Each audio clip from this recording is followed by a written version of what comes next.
Welcome back, everybody. I am here with Fansided's own Josh Hill. Hello. Said hello. And we're here to discuss, and Julie says, hi, Josh. All caps. Hi, Julie. Five It was a great waves. segment earlier, too. It was really fun. Thanks again, Julie, for doing that. That was a blast. That was really awesome. Anyway, Josh and I are reading through the entirety of A Song of Ice and Fire, George R. R. Martin's magnum opus on TV as Game of Thrones, a chapter at a time, and just breaking it down. I've read all the books multiple times. This is your first time through them, Josh. Yep. And we're just going through it chapter by chapter, seeing what we can see. Anyway, today we're discussing the second official chapter of A Clash of Kings, second book in the series, Sansa 1. Yep. Okay. Run us through really briefly, Josh. What's like the bullet points, what happens in this chapter? Well, this is the chapter where old what's-his-name gets made a fool and Joffrey wants to kill him. Dantos hollers. This is basically Dantos. the moral of the chapter is, it could be subtitled, this is where Sansa finds out that Joffrey is a giant dick. And she's already well aware of that. We get she's all plenty have of executed examples. his father. This is further confirmation that she's in a bad situation and needs to get out. But also she's kind of the same character that she was in the last book, as much as she may be more aware now of things that a little more aware. are real world problems. She's also still kind of in this, she's not quite out of her Disney princess mindset yet, but she's getting there. I will agree that Joffrey kind of steals the show a bit in this. He kind of takes center stage. Like, this is the reason he became an iconic character. Yeah. Like, so in this chapter, I'm just going to read the first time we see him. So the whole chapter is just about Sansa basically goes down to watch a really crappy tournament. The reason it's crappy is because they're afraid to open the gates to anybody because there's a war going on, and everybody in the King's Land, like the peasants are all really upset that there might be like a food shortage and stuff. So it's like, we're just going to barricade ourselves in here and just do a tournament with whoever we've got on hand. And the Hound the whole time is like, these are gnats. Like, he hates the whole thing. And the Hound is great in this chapter. The Hound is great. He's like the only one, like, everyone's terrified of Joffrey that he'll do something, but the Hound, like, just openly say, like, you're an idiot, That's kid. the badassery of the Hound. Came across very well in this chapter. And Joffrey doesn't punish him. Like, I don't know if like he's Joffrey's scared. scared. I don't think he's scared. I think he... Joffrey's a weasel. Joffrey knows. He must be scared. Like, Joffrey says, and he can, like in this chapter, Sir Dantos, this kind of a bumbling knight, buffoon, comes out to tilt in the tournament, which means ride a horse and lance somebody. And he comes out drunk and pantsless and naked from the waist down. Not on television. He just comes out drunk, throw him to the drunk stuff. And Joffrey wants to drown him in a cask of wine. Like, the Hound insults him, but he doesn't do anything to the Hound. It probably is because he's scared a little bit. The Hound has some clout. Like, He does. there's some, you don't want to mess with the Hound. I think Joffrey kind of admires the Hound in a little bit too. Like, he kind of has like an idol worship sort of thing. Not worship, but just like, he doesn't give two shits about anybody. It's awesome. Yeah, I can see that. Like, in a way, like a precocious jerk 12-year-old would like look up to some kind of edgelord badass dude. Yeah. Okay. Anyway, where was I going with any of this? Okay, the first time we see Joffrey, I like the image. The king was shaded beneath a crimson canopy, one leg thrown negligently over the carved wooden arm of his chair. It's like, that's a good image, right? It is a good image. Of like the king in a crown and armor, little, just like, ugh. Yeah, this cocky little a-hole kid just... Yeah, just like not taking his position seriously at all. No. Just lounging about. And yeah, he has a good chapter. Sansa, if we're talking about appearance, very important for her too. Because, so, her father's dead. She doesn't really have any friends in the city anymore. Like, no one who's going to help her. She's a prisoner. She is a prisoner here, but she's not in a jail cell because they want to use her to marry Joffrey to get the North on their side. So she's a prisoner, but she has her own room and a bed, and she goes to events. And her game now is just survival. She's trying to be among these people and not die, pretty much. And as always with Sansa, her game is about how she presents herself. Like, if Arya's game is about who to stab next, Sansa's about how to present yourself, knowing who's around you, and saying and doing the right thing, and just importantly, not saying or doing the wrong thing. Okay. So, and with that, with appearance, clothes are important. So we get, as always, a description of what she wears. She wore a gown of pale purple silk and a moonstone hairnet that had been a gift from Joffrey. The gown had long sleeves to hide the bruises on her arms. Those were Joffrey's gifts as well. And then this other line is kind of a classic for Sansa. What was it that Septa Mordain used to tell her? A lady's armor is courtesy. That was it. She donned her armor. So the idea is, when Sansa goes into battle, it's a courtly battle. It's her navigating this political realm, and her weapons are just saying the right thing to the right person at the right time and not saying the wrong thing at the wrong time. And we see that with Joffrey. She plays with Joffrey some because she has to. So she has this long line when she sits next to Joffrey because she's technically his fiance. And the line is, all sorts of people will call. The king settled back in his seat and took Sansa's hand. Once that would have set her heart to pounding, but that was before he had answered her plea for mercy by presenting her with her father's head. His touch filled her with revulsion now, and she knew better than to show it. But she knew better than to show it. She made herself sit very still.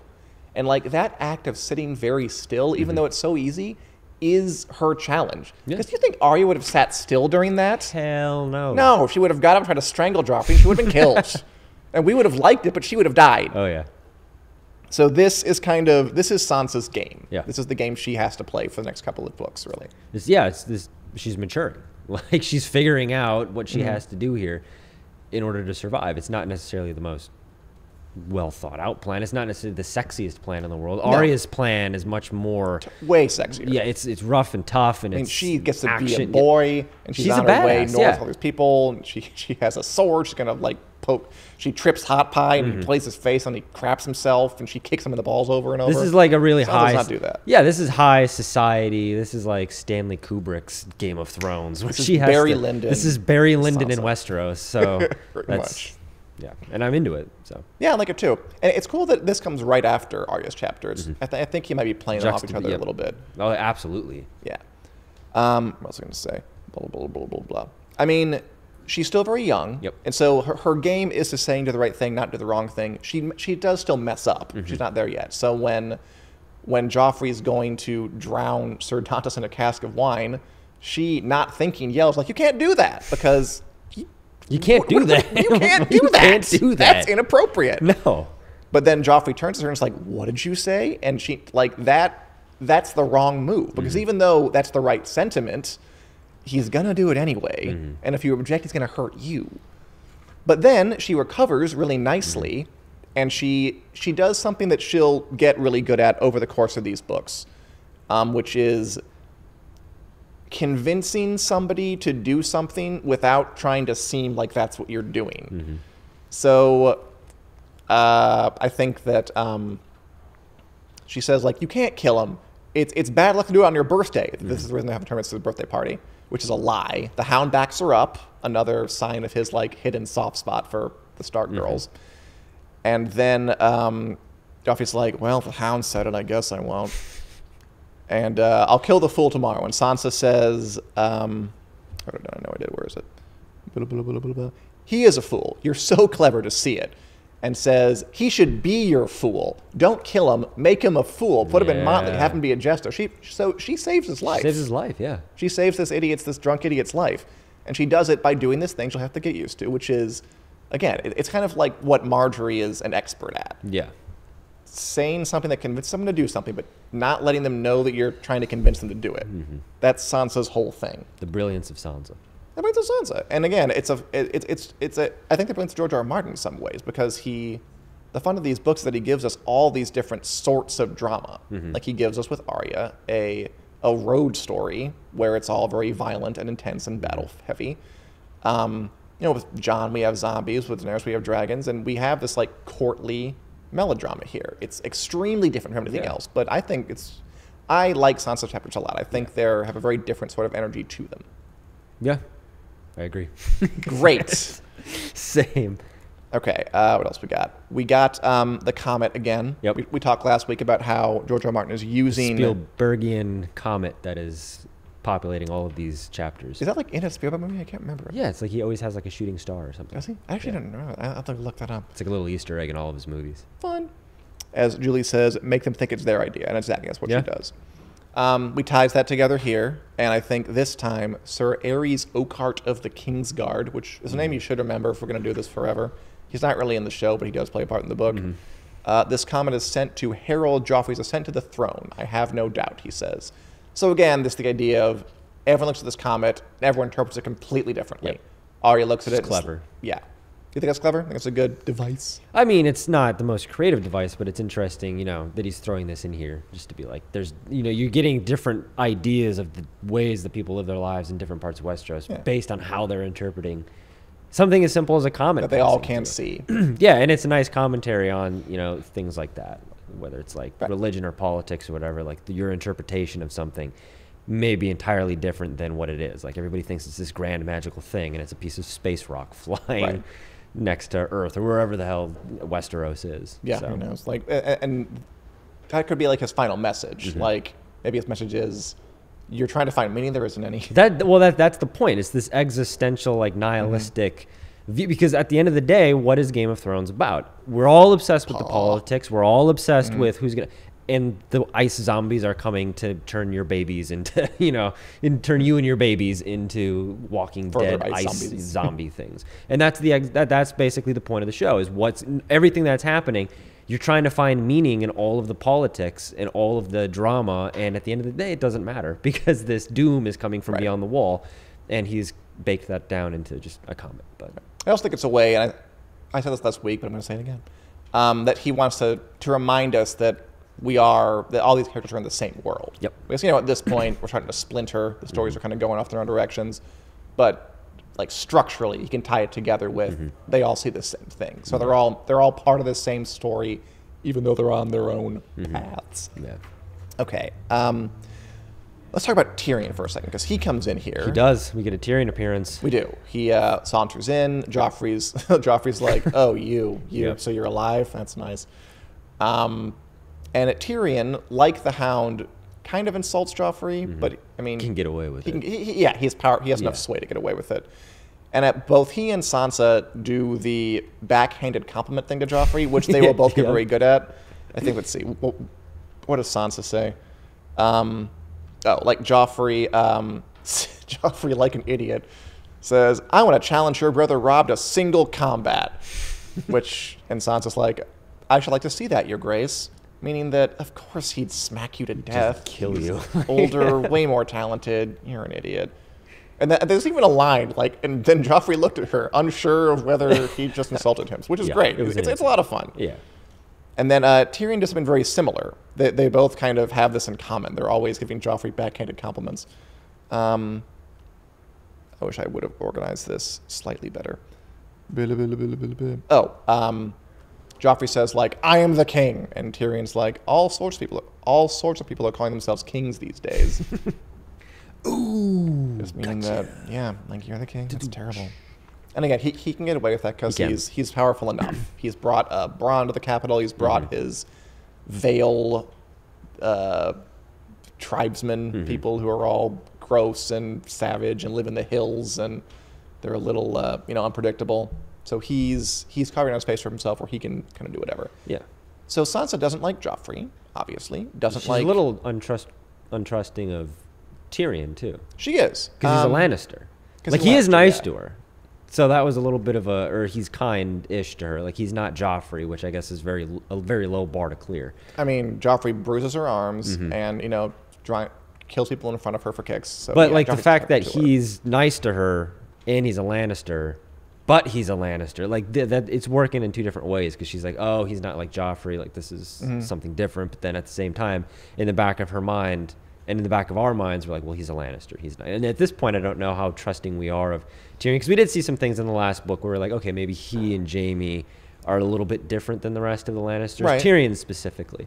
And then this is an example of, while we may think that he's trustworthy, it's a little jarring to now have this character who we also like being like, ooh, I'm not so sure about him, because he's a Lannister. Yeah, that's an interesting question here. Like, so Tyrion comes up and basically, he says, "I'm sorry for your loss, Sansa." Yeah, genuinely. He would be. And I remember the line in the book, like, Sansa's confused. Like, what is he trying to do? What's going on here? And the idea is, she trusted Cersei and Joffrey, and what happened? I think she says, Cersei and Joffrey had repaid that love and trust with her father's head. Sansa would never make that mistake again.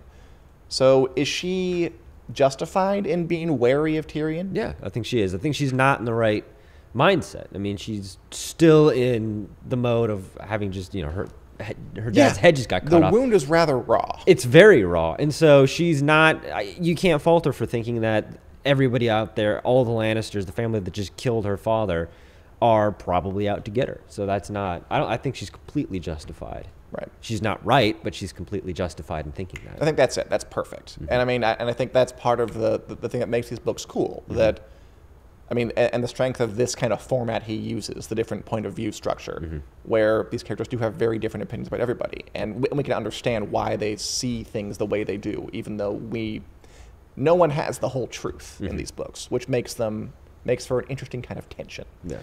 Also, let's bring up the fact that Tyrion in the books is hideous. He's going to read Sansa's description.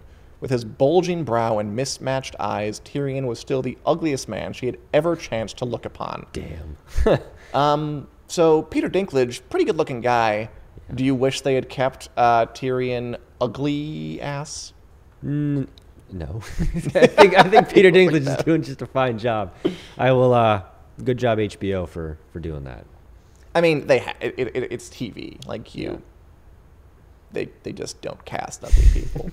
I mean, that's true of everything. Like, Brienne's supposed to be ugly in the books too. She's not. Like, I guess Gwendolyn Christie, maybe isn't traditionally Sports Illustrated cover model beautiful, but she's clearly beautiful. She's beautiful, yeah. She's isn't she like a model or something? She is. She's like a fashion model. Yeah. So, but yeah, that's the thing. They don't cast. They're not casting me to be in Game of Thrones. They're casting Peter Dinklage to be in Game of Thrones. And they give actors awards for making themselves look ugly. Like Steve Carell got nominated for Foxcatcher because he put on a prosthetic nose. And they're like, oh, Michael Scott's wearing a prosthetic nose and he's doing a voice.